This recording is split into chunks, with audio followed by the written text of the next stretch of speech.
الله موجود. احنا دايرين بال الدولة. يعني سمعت حديثي ويا احنا سامعين من قبل حرب ال81 الى هذا التاريخ هي امريكا تهدد باطل.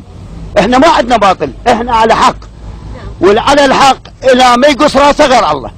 والانسان ايش قد ما يريد يهدد ويريد يسوي واحنا ما متعدين عليه الله يغضب عليه. ولا احنا متعدين خلي الله يغضب علينا.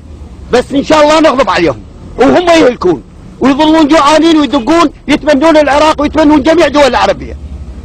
هم ذولا مو اليوم، من تاريخ الاسلام هم استعمار من تين. وان شاء الله احنا منصورين بحيل الله باسم ابو عدي.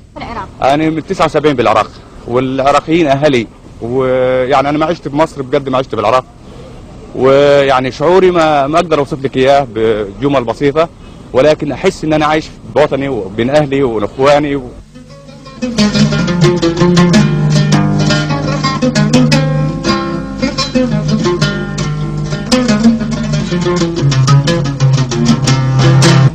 احنا هاي الشغلات ما صرف عندنا.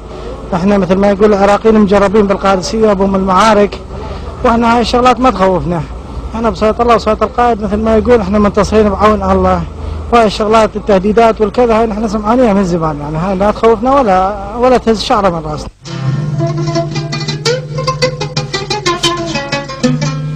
مشاهدينا الكرام، كنا معكم طيلة الفترة الماضية في جولة بين شوارع بغداد وأزقتها وأسواقها ومحلاتها، وتعرفنا كيف هي مجالس البغداديين وكيف يعيش العراقيون في هذه الأيام.